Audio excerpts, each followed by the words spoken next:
Bonjour à tous et bienvenue dans le quatrième des 10 bilans en 10 jours consacré à peut-être la plus belle surprise de la saison, l'équipe qui a donné le plus de satisfaction. En tout cas, personnellement, c'est mon avis, je suis très heureux de faire le bilan de Haas et ça n'a pas toujours été le cas par le passé. Et oui, car premièrement, il faut le dire, nous n'attendions quasiment rien de Haas cette saison puisque 2023 s'était très mal passé avec une chute de la 8e à la dernière place du classement avec seulement 12 points inscrits.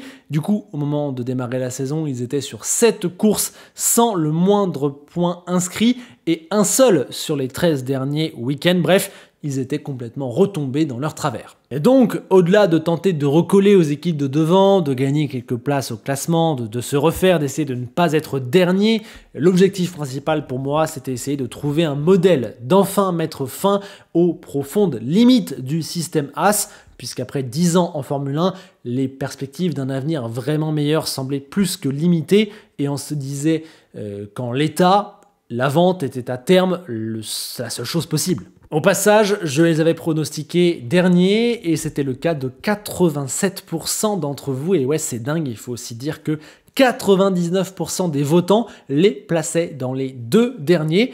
C'est dire l'ambiance qui entourait Haas et donc il n'y avait qu'1% de génie dans la communauté avant le début de la saison. Dites-moi si vous en faisiez partie, en tout cas, moi clairement pas. Pour ce qui est des deux pilotes expérimentés, ils attaquaient une saison charnière car voilà, à leur âge, elles le sont toutes et on pressentait que vu que leur avenir est chaque saison remis en question, peut-être qu'un des deux allait sauter à la fin de la saison. Ainsi, Magnussen devait me faire mentir. Vous le savez, depuis la deuxième partie de saison 2022, contre vents et marées, malgré sa pole au Brésil, qui pour moi prend beaucoup trop de place dans l'analyse de ses performances depuis son retour, je continue de dire que ce qu'il fait laisse à désirer et ce n'était pas beaucoup entendu. Jusque-là, ça tenait, mais s'il voulait continuer encore plus, puisqu'il arrivait comme Hülkenberg en fin de contrat, il devait arriver à me faire manger mon chapeau finalement, arriver à me montrer que ouais, il avait encore des choses en lui, il était encore capable de faire de belles performances, mais sans changement drastique, ça semblait compliqué. À 36 ans, Hülkenberg aussi pouvait se poser des questions quant à son avenir, on ne sait pas vraiment où il pouvait aller, ce qui pouvait se passer, mais lui avait été beaucoup plus performant depuis son retour, donc j'attendais qu'il continue, mais surtout s'il voulait trouver voilà, une cinquième carrière, un cinquième souffle, encore s'imaginer un avenir long terme et important en Formule 1, je pense qu'il fallait que cette saison, il soit plus que bon. Il devait nous prouver qu'il n'était pas juste un vieux performant en fond de grille, mais un pilote qui n'a finalement rien perdu de sa superbe et qui peut encore jouer des positions plus hautes, voire très hautes sur la grille. Allez, on démarre le résumé de la saison de Haas et il faut s'arrêter avant Bahreïn puisque dans l'hiver, Günther Steiner n'a pas été renouvelé, il a perdu sa place, il a été remplacé par Ayao Komatsu. On fera le bilan du japonais à la fin, mais il faut dire que ce changement de patron a changé énormément de choses pour l'équipe. Le premier point de l'année, il viendra dès la deuxième course à Jeddah, il mettra donc fin à une longue période de disette, il aurait même pu arriver à Bahreïn si Hülkenberg n'avait pas raté son départ, mais bon, il l'a raté. Du côté de l'Arabie Saoudite, il a été absolument parfait, après un souci mécanique en Q2, il est remonté et il a bénéficié de l'aide entre guillemets de Magnussen, qui a utilisé de tactiques parfois un petit peu déloyales pour rester devant les concurrents directs de Haas. Il prendra au total plusieurs pénalités, 20 secondes, et ses premiers points sur la super licence de la saison. Ce sera évidemment un thème important, mais l'important pour l'instant, c'est que Hülkenberg est 10e. Ça fait un point. Melbourne fait ensuite émerger une caractéristique importante de la VF24. Elle est bien meilleure en course qu'en qualif. Ainsi, après un échange de positions totalement logique entre coéquipiers, Hülkenberg va remonter. Il voit également 3 pilotes abandonnés devant lui. Il est à ce moment-là du coup 9e, marque 2 points. Et Haas semble démarrer la saison en étant la 7e force. Ça se confirme derrière puisqu'il va être 11e au Japon, 10e en Chine. Hülkenberg, voilà, il est présent pendant que Magnussen, lui, malheureusement, fait le début de saison qu'on ne voulait pas voir. Il galère, toujours pas de points et une nouvelle erreur en Chine avec un accrochage face à Tsunoda. Le Danois aggrave clairement son cas à Miami où en plus de manquer de performance, il prend 35 secondes de pénalité dans le sprint pour avoir défendu un petit peu n'importe comment face à Hamilton et être sorti des limites de piste.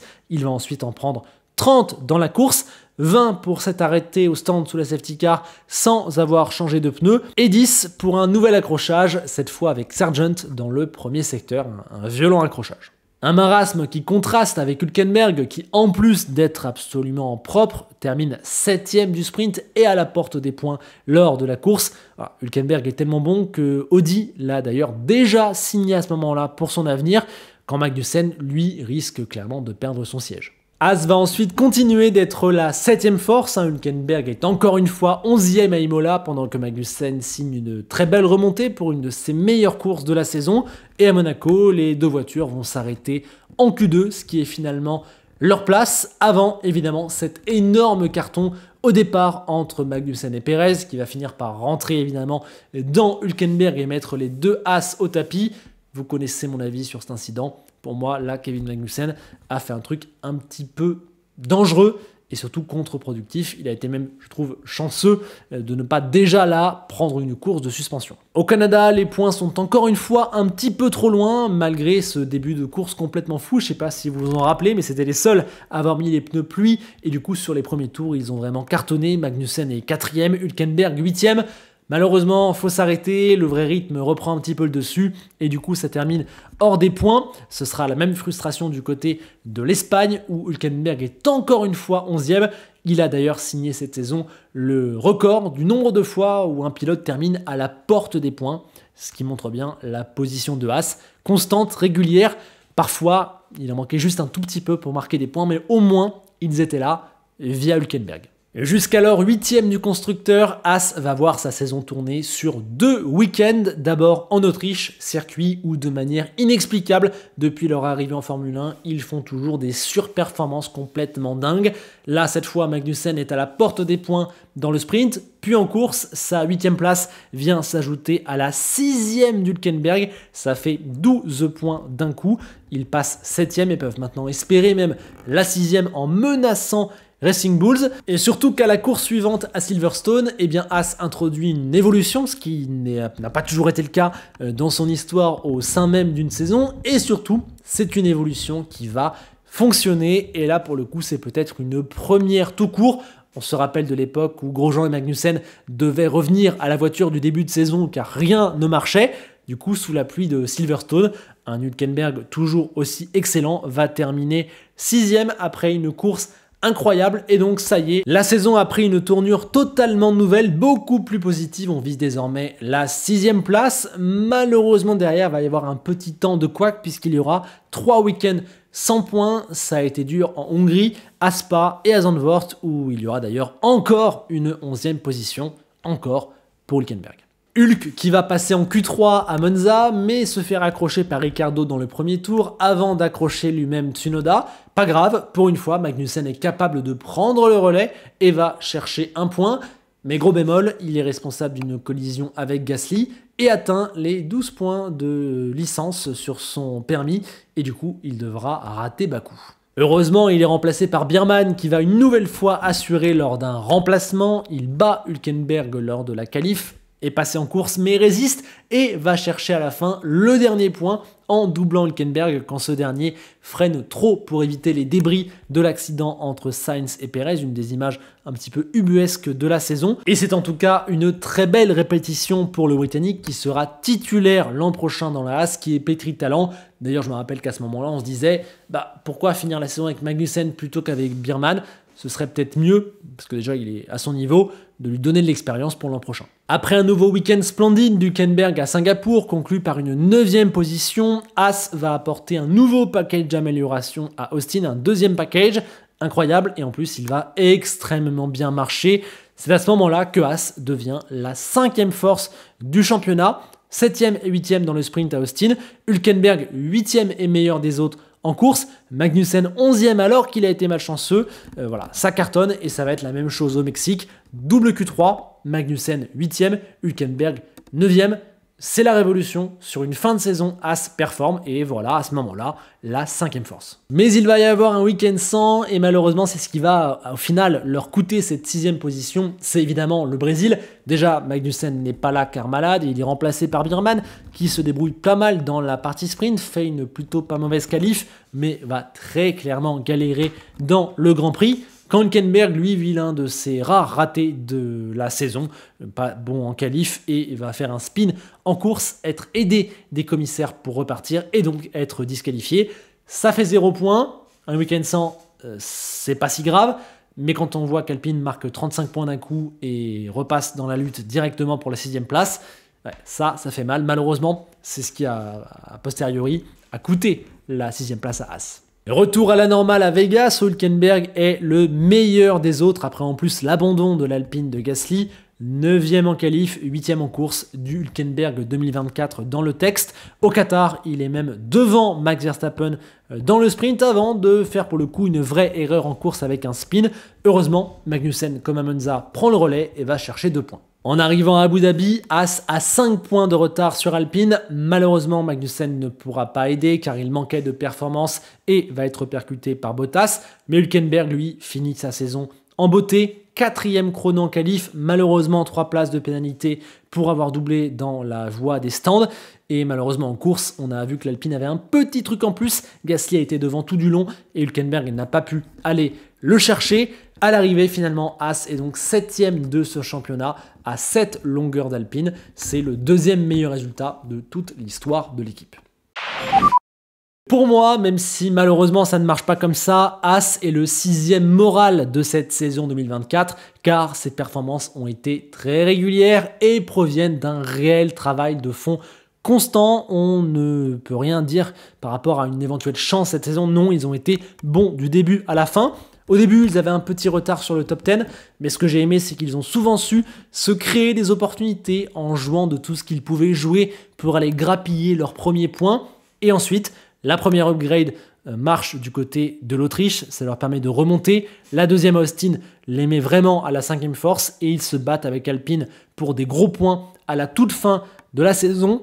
Franchement, et j'en perds même ma voix, grand bravo. Avant, on avait l'habitude de voir As faire 1 ou 2 coups par saison, réussir ses entames grâce à une voiture bien née, puis ensuite totalement s'écrouler et disparaître pour terminer au mieux 8e. Là, ça a été tout l'inverse. Pour la première fois de l'histoire de l'écurie, tout a été construit. Ils ont apporté des évolutions de majeurs et elles ont fonctionné. La voiture était même meilleure en course qu'en qualif. Ils ont tout compris. Pour moi, 2024 est une révolution pour As. Et là, je veux, même si c'est toujours compliqué d'évaluer le travail concret des teams principales, je veux féliciter Ayao Komatsu, car j'ai le sentiment qu'il y a eu cette saison chez As un vrai changement de philosophie technique et sportive. L'équipe a été plus maligne, plus conquérante. En fait, ça a été pour le coup vraiment une équipe de Formule 1, alors que par le passé, ça n'a pas toujours été le cas, même dans les saisons où il y avait une voiture plutôt potable. C'est magnifique et on ne l'avait clairement pas vu venir après leur année dernière vraiment très difficile. On l'a dit, c'est leur 2e meilleure saison statistique. Pour moi, c'est la meilleure de l'équipe car dans l'exécution, dans la manière, dans la méthode, dans tout ce qu'ils ont proposé, dans la structure, on n'a jamais vu ça de leur part. Et ça donne de vrais espoirs pour la suite car là, pour le coup, tout est structuré, il y a de quoi s'appuyer pour l'avenir. En plus, il va y avoir le renfort de Toyota qui, sur le plan humain, structurel, financier, va apporter des moyens dont As n'a jamais pu disposer dans son histoire. Le partenariat avec Ferrari fonctionne. Ils ont réussi, pour la première fois de leur histoire, à attirer un pilote dans la fleur de l'âge qui a gagné un Grand Prix. Voilà. Franchement, pour moi, tous les voyants sont au vert du côté de As. On ne peut évidemment pas encore leur en demander trop de par la nature de leur équipe, mais ils ont fait une saison qui les met très bien pour la suite. Côté pilote, Hülkenberg est sur la même longueur d'onde que le bilan de l'équipe. Il a d'ailleurs souvent porté l'équipe, il a été exceptionnel. Tous les chiffres le montrent. C'est une saison quasi parfaite. Sur le tout dernier tiers de saison, il y a 2-3 moments, c'est peut-être un petit peu moins bien. On peut citer le départ à Bahreïn, Monza, le Brésil. Mais franchement, c'est tout. À côté de ça, il y a Jeddah, Miami, Silverstone, Singapour, Vegas, Abu Dhabi, où il a été juste énorme. Et pour le reste, c'était très bon. Pour moi, le titre de meilleur des autres cette saison se joue entre lui et Gasly. Rien à redire, bravo, bravo. Quant à Magnussen, sa perte de siège est logique vu comment il a été largement battu et en plus il a fait des erreurs qui lui ont même coûté une course de suspension.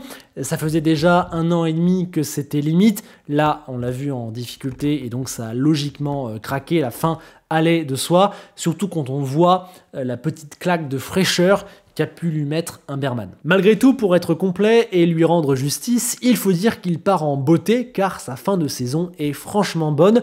Depuis Austin, il a 6,9 de moyenne comparé à son 4,9 qu'il avait avant Austin. Franchement, c'est dingue. C'est au niveau d'Hülkenberg sur l'entièreté de la saison et ça lui permet finalement de passer du 18e au 15e meilleur pilote de la saison. Un petit sauvetage qui permet d'avoir un peu de baume au cœur et de partir dans un meilleur souvenir. Maintenant, du côté de Haas, j'attends beaucoup en 2025 puisqu'il faut continuer, on doit continuer de viser les points de manière régulière, confirmer les progrès sur le plan technique, sur le plan de l'organisation et je dirais qu'on doit même réussir à avancer encore d'autres pions pour s'imaginer un avenir encore meilleur. Toyota va permettre de faire les premiers tests privés de l'histoire de l'équipe, d'avoir plus de moyens, d'avoir plus de personnel. Voilà, la structuration du Haas de Komatsu doit continuer. L'objectif final, c'est de définitivement sortir Haas de la galère, de lui permettre de prendre le virage de la saison 2026, voire peut-être même de lui permettre d'imaginer un jour un destin encore meilleur, ce qui franchement, il y a 10 mois, semblait impossible. Ocon, lui, va avoir pour mission de reprendre le flambeau laissé par Hülkenberg en étant le leader de cette équipe, en mettant derrière lui la fin de parcours chez Alpine. J'attends finalement qu'il nous fasse plus ou moins la même saison que l'Allemand a été capable de faire dans cette voiture. Et à terme pour lui, j'imagine 2 solutions, soit être le patron d'un Haas qui grimpe encore, ça peut finalement peut-être être une bonne solution, même sur du moyen long terme, soit être tellement bon que lors de la prochaine vague de changement de pilote dans les top teams, il soit le premier nom que les directeurs d'équipe aient envie de signer. Et je pense sincèrement que Haas est un très bon endroit pour acquérir cette réputation. Et Berman, lui, va finalement vraiment démarrer sa carrière là. Il a effectivement déjà fait 3 Grands Prix, mais sur du temps long, c'est là que ça démarre. On a déjà vu, on connaît désormais son talent. Maintenant, il va falloir apprendre, être régulier, progresser. Comme je le dis depuis le début de ces bilans, il fait partie des 5 rookies que l'on va surveiller de très près.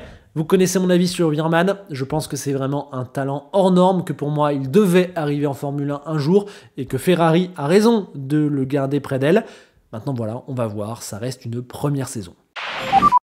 Et vous, partagez-vous mon optimisme concernant la saison de Haas? Avez-vous la même joie par rapport à ce que l'équipe a été capable de produire cette année et également de mettre en place de manière un petit peu plus structurelle? Qu'avez-vous pensé du travail de Komatsu, du travail des pilotes? Bref, j'ai hâte de vous entendre sur le sujet Haas et également sur l'avenir, car désormais, à nouveau, Haas redevient la terre d'un pilote français, l'écurie d'un pilote français. Allez, on va continuer d'avancer dans ces bilans. Demain, nous arriverons à la moitié avec le bilan d'Alpine qui, je vous le dis, ne sera pas forcément très facile à faire. Du coup, je vais aller travailler puisque j'ai beaucoup de choses à faire d'ici à ce que la vidéo sorte, évidemment. Sur ce, je vous laisse avec les questions de fin. La réponse d'hier, c'était 7 pilotes sur la grille l'an prochain qui ont un jour piloté dans le giron Red Bull. C'est quand même absolument énorme. Et la question concernant Haas, on va aller sur le thème des écuries américaines. La question, c'est combien d'écuries américaines ont gagné en Formule 1? Là, si vous avez la réponse sans regarder, vous êtes juste un génie. Et si vous voulez aller regarder, un petit conseil, faites un tour du côté de l'Indy 500 dans les années 50. C'est quasiment là que toutes les victoires se sont jouées. En tout cas, pour ce qui est des équipes américaines. Bref, reposez-vous bien, je vais en faire de même. Et on se retrouve demain pour Alpine, parce qu'il va falloir de l'énergie. À demain.